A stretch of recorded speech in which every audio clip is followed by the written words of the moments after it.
जय हिंद। काफी सारे आईपीओज एक ही ब्रैकेट में आ गए, 9 2 11 हो गए। 3 आईपीओज 9 से 11 9 से 11 9 से 11, फिर उसके बाद एक आ गया 10 से 12 में, और 9 से 11 के फंड्स भी 99% अवेलेबल नहीं होंगे 12 तारीख के लिए। तो प्रॉब्लम ये आ रही है, इसमें लगाऊं, इसमें लगाऊं, इसमें लगाऊं या इसमें लगाऊं। बैक टू बैक 4 आईपीओज आ रहे हैं, फंड्स लिमिटेड हैं, क्या करा जाए। तो आज इस वीडियो में मैं सब कुछ कवर करने वाला हूं, सब कुछ कवर करने वाला हूं। मतलब 4 आईपीओज आ रहे हैं हमारे पास।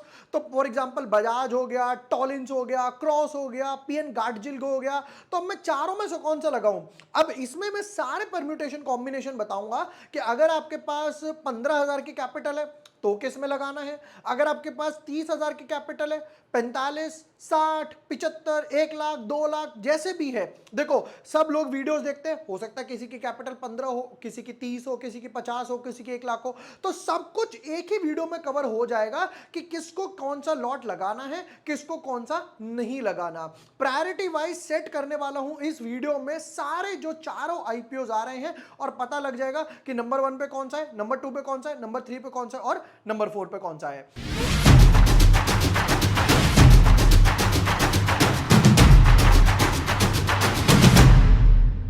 Hi everyone, my name is Vibhor Vashne. I am a SEBI registered research analyst. आज के वीडियो में हम चारों आईपीओस का कंपैरिजन करेंगे और बहुत ही सिंपल फंडा से, बहुत ही सिंपल मेथड से मैं आपको बताऊंगा कि यहां पर कौन सा आईपीओ लगाना है, कौन सा नहीं लगाना। Without wasting time deep dive करते हैं अपने एनालिसिस में। But yes, before moving ahead, अगर अभी तक आपने चैनल सब्सक्राइब नहीं किया है या न्यू यूजर हो, क्रॉस का आईपीओ, टॉलिंस का आईपीओ, पीएन गार्डजिल का आईपीओ, बजाज का आईपीओ, ये सारे मैंने ऑन द बोर्ड डाल दिए हैं। श्री तिरुपति ये क्लोज हो गया। फिर उसके बाद गाला प्रिसीजन, बाजार स्टाइल, गाला प्रिसीजन में भी हम लोगों ने एनालिसिस करे थे और मैंने यहां पर बोला था अप्लाई फॉर 30 to 48% गेन्स। क्या पे आपको 32 से 40% के गेन्स आसपास मिलेंगे। And have a look this listed at the same bracket 36%, उसी ब्रैकेट में बना। इसी तरीके से आप ये जो 4 आईपीओ आ रहे हैं, फॉर एग्जांपल बजाज 9 से 11, टॉलिंस 9 से 11, क्रॉस 9 से 11, पीएन गार्डजिल 10 से 12, तो इसका फंड्स इसके लिए अवेलेबल नहीं होगा। तो मैं इसको भी, इन चारों को सेम ब्रैकेट में ही काउंट कर रहा हूं, इन चारों को सेम ब्रैकेट में ही लेके चल रहा हूं। कोई सोचे कि भाई मैं काम करता हूं, बजाज में लगा देता हूं, फंड्स अनब्लॉक हो जाएंगे फिर इसमें लगा दूंगा, ऐसा अवेलेबल नहीं होने वाला। अब समझते हैं कि प्रायोरिटी वाइज कैसे लगाया जा सकता है। देखो प्रायोरिटी वाइज 2 तरीके से लगा सकते हैं। पहला, एक तो हो गई ब्रांड वैल्यू जिसपे लोग बेट करते हैं। फॉर एग्जांपल ऐसे समझते हैं जैसे कि मुकेश अंबानी जी, अगर वो कोई नई कंपनी लेकर आते हैं तो लोग उस पर बेट करेंगे। क्यों? अंबानी जी कहा आते हैं, रिलायंस में वेल्थ क्रिएट हुई, जियो भी एक अच्छा खासा चल रहा है। फिर उसके बाद मान लेते हैं अडानी कोई नई कंपनी लेकर आते हैं तो दिख रहा है अडानी ने अच्छा खासा मैनेजमेंट दिया है, राइट। अडानी एंटरप्राइज हो गया, गैस, ग्रीन, पोर्ट, सबने अच्छा खासा पैसा बनाकर दिया। फिर इन्फोसिस हो गया, टीसीएस, टाटा की मैनेजमेंट देख लो। लोगों ने टाटा टेक पे क्यों बैट करा? भैया टाटा का नाम है। तो एक ऑप्शन हो गया कि हम मैनेजमेंट पे बैट करें, हम लोग ब्रांड वैल्यू पर बैट करें, पहला ऑप्शन। दूसरा तरीका एक है कि अगर आपको और प्रायोरिटी वाइज करना है तो आप प्रॉफिट वाइज भी कर सकते हो। सिंपल मेथड है कि भाई जो कंपनी ज्यादा प्रॉफिट कमा रही है, उसकी ज्यादा सेल्स हो रही है या ज्यादा अच्छे मार्जिन है। जिस कंपनी के प्रॉफिट मार्जिन ही कम है, जिस कंपनी के प्रॉफिट मार्जिन ही कम है, तो सिंपल सी बात है, सेल ज्यादा नहीं कर पा रही, या अगर सेल कर रही है तो मार्जिन नहीं बचा पा रही। हो सकता है अगर ये थोड़ा बहुत अप एंड डाउन भी हो, पॉलिटिकल इश्यूज आ गए, या जहां पे वो सेंट्रिक फोकस्ड है तो वो अगर गिर गया तो और प्रॉफिट डाउन चला जाएगा। तो हम लोग दोनों काम यूज करने वाले हैं, ठीक है। नंबर 1 बजाज, ये तो अपने आप में एक ब्रांड वैल्यू है। बजाज की अगर प्रॉफिट की बात करते हैं यहां पर, तो फाइनेंशियल्स की तरफ जब हम आएंगे तो यहां पर हमें पता चला एक अच्छे खासे 18-20% के मार्जिन से तो ग्रो कर ही रही है। यहां पे प्रॉफिट देखना, प्रॉफिट अगर मैं फुल ईयर की बात करता हूं, ये तो एक क्वार्टर का है, तो पूरे साल का प्रॉफिट आ रहा है कुछ 1700 करोड़ रुपए। 1700 करोड़ रुपए तो सिर्फ प्रॉफिट ही आ रहा है बजाज का, ठीक है। क्या इनमें से किसी का इतना प्रॉफिट आ रहा है? टॉलिंस की बात करें तो प्रॉफिट सिर्फ 26 करोड़ के आसपास है। क्रॉस की बात करूं तो क्रॉस का प्रॉफिट यहां कितना निकल कर आ रहा है? 44 करोड़ के आसपास। और पीएन गार्डजिल की बात करूं तो यहां पे 154 करोड़ का प्रॉफिट है। तो प्रॉफिट नंबर 1 किसका हुआ? बजाज का। अब बजाज की ब्रांड वैल्यू भी है, प्रॉफिट भी अच्छा है, तो मेरे लिए फर्स्ट प्रायोरिटी हो गई बजाज। अब बजाज में एक और ऑप्शन है शेयर होल्डर कोटा का। देखिए जरा, यहां पर इसमें share holder quota already included है, ठीक है, ये जो पीरियड आ रहा है, ये other shares offered, employee share, retail, ये इसमें से ही निकल के बना है, ठीक है। तो यानी कि कैच ये आ रहा है कि अगर आपको बजाज में लगाना है तो आप दो एप्लीकेशन लगा सकते हो। एक जो मैंने बजाज वाली वीडियो में भी बताया है कि शेयर होल्डर कोटा।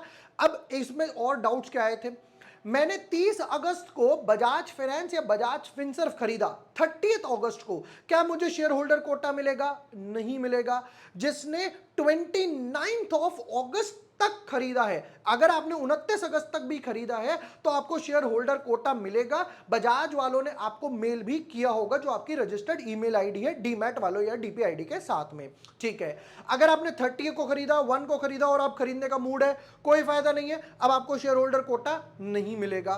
तो अगर आपके पास कैपिटल है 15,000 रुपए की, तो पहली प्रायोरिटी क्या हो गई? बजाज हो गई। दूसरा, अगर आपके पास 30,000 कैपिटल है, 30,000, तो भी मैं 2 बार में बजाज लगाऊंगा शेयर होल्डर कोटा में। एक बार शेयर होल्डर कोटा में एक एप्लीकेशन जाएगी और एप्लीकेशन मेरी रिटेल वालों में जाएगी। ये 15,000 और 30,000 वालों का सेट कर दिया। अब सर मेरे पास 50,000 कैपिटल है, 60,000 कैपिटल है, तो मैं आगे और क्या डाल सकता हूं? अभी भी मेरे पास 3 आईपीओ बचे हुए हैं। अब और आगे बढ़ते हैं। टॉलिन्स आईपीओ की बात करें तो इसके पास सिर्फ 26 करोड़ का प्रॉफिट है। क्रॉस की बात करें 44 करोड़ का प्रॉफिट है। अब 100 साल पुराना ब्रांड है अपने आप में पीएन गार्डजिल। तो यहां पर सबसे अच्छी बात क्या है? सेक्टर अच्छा है, एवरग्रीन सेक्टर है। सोना जितना महंगा होगा उतना बढ़िया है, मेकिंग चार्ज वगैरह लगाते जाओ, अच्छा खासा कमाते जाओ। 154 करोड़ का प्रॉफिट है। तो मेरी सेकंड प्रायोरिटी हो गई, अगर मेरे पास 30,000 से ऊपर फंड है तो वो हो गया पीएन गार्डजिल की तरफ से। तो यहां पर मैं जो बजाज में एक्सपेक्ट करूंगा प्रॉफिट वगैरह, मैं एक काम करता हूं, यहां पे लिख देता हूं। तो मैं बजाज में जो एक्सपेक्ट करूंगा वो रहेगा 60 to 80% लिस्टिंग गेन के लिए। यहां पे लिख देता हूं लिस्टिंग गेन के लिए। ये हो गई पहली प्रायोरिटी, और इनफैक्ट दूसरी भी I should say share holder quota है। फिर पीएन गार्डजिल की बात करूं तो ये मेरी सेकंड प्रायोरिटी रहेगी पीएन गार्डजिल के लिए। यहां पर जो मैं लिस्टिंग गेन एक्सपेक्ट करूंगा वो रहेगा 25 to 40% के आसपास। पीएन गार्डजिल हो गया मेरा दूसरा प्रायोरिटी। अब आते तीसरे और चौथे पर कि इन दोनों में से कौन सा लिया जाए। टॉलिन्स पे जाऊं, क्रॉस पे जाऊं, टॉलिन क्रॉस, टॉलिन क्रॉस, टॉलिन क्रॉस। चलो एक काम करते हैं, दोनों का प्रॉफिट और प्रॉफिट मार्जिन देख लेते हैं। तो अगर टॉलिन्स की बात करूं तो टॉलिन्स के पास 26 करोड़ का ही प्रॉफिट है और प्रॉफिट मार्जिन कितना है? 11 करोड़ का।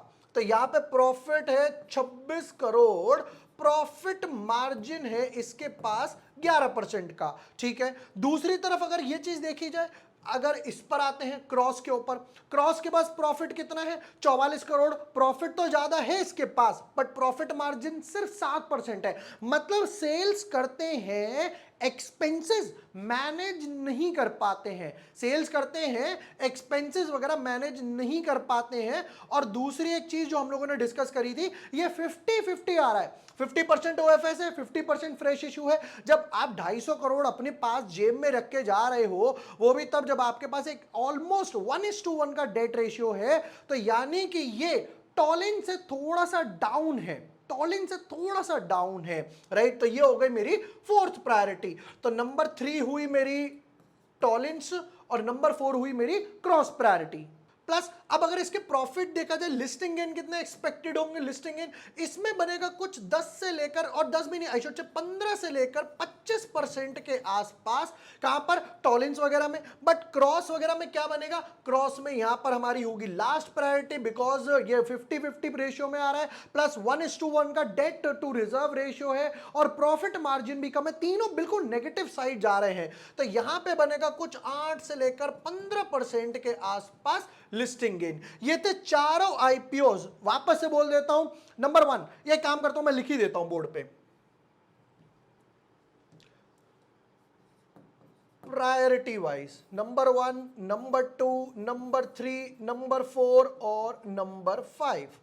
Number 1 Bajaj housing, number 2 PN, और I should say Bajaj housing दोबारा शेयर होल्डर कोटा, ऐसे लिखता हूं, share holder. Number 3 PN, number 4 पे हम लोगों ने लिया था टॉलिन्स, और नंबर 4 पे लिया था क्रॉस।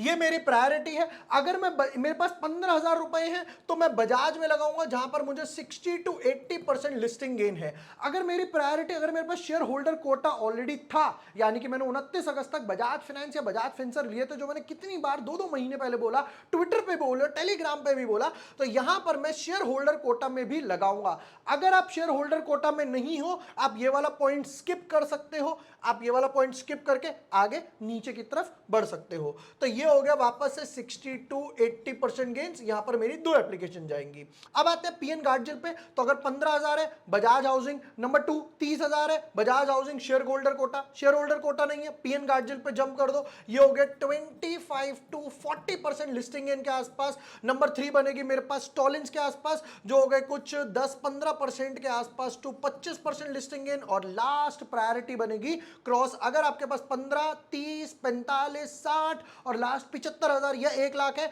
तो यहां पर बनेगी कुछ 8 to 15% लिस्टिंग गेन। ये मैंने आपका पूरा प्रायोरिटी वाइज कर दिया। यहां पर ब्रांड वैल्यू भी आ गई, एक और ब्रांड वैल्यू आ गई जो 100 साल पुरानी कंपनी है, मार्जिन वगैरह भी आ गए, डेट टू इक्विटी रेशियो भी आ गया, और प्रॉफिट के हिसाब से सब सिंपलीफाई 5 मिनट के अंदर कर दिया। कोई कॉम्प्लेक्स काम वगैरह नहीं है। प्लस अगर आपके पास 2 लाख, 3 लाख, 4 लाख, 5 लाख अच्छे खासे फंड्स अवेलेबल हैं, तो मल्टीपल अकाउंट्स में लगाओ, इसमें मल्टीपल में लगाओ, इसमें मल्टीपल में लगाओ, 3-4 लॉट, 3-4 लॉट, 3-4 लॉट, 2-3 लॉट। और अगर और फंड्स है तो आप यहां पर एचएनआई कैटेगरी में भी लगा सकते हो, बजाज हाउसिंग या पीएन गार्जिल में बिंदास बिंदास अच्छा खासा आप एचएनआई, स्मॉल एचएनआई कैटेगरी में लगा सकते हो। कोई सर्टिफिकेट वगैरह नहीं देना, जैसे ही 14 लॉट में जाओगे वो ऑटोमेटिकली पिक कर लेगा। इन दोनों में मैं मना करूंगा, क्यों? रीजन ये, मार्केट हल्का सा डिप लेगा तो ये 15 से आ जाएगा 8-10% पे, और ये ऑलरेडी 8% है, ये ऑलरेडी गिर जाएगा, राइट? तो इन दोनों में मैं मना करूंगा एचएनआई में, इन दोनों में एचएनआई में बिंदास लगा सकते हो।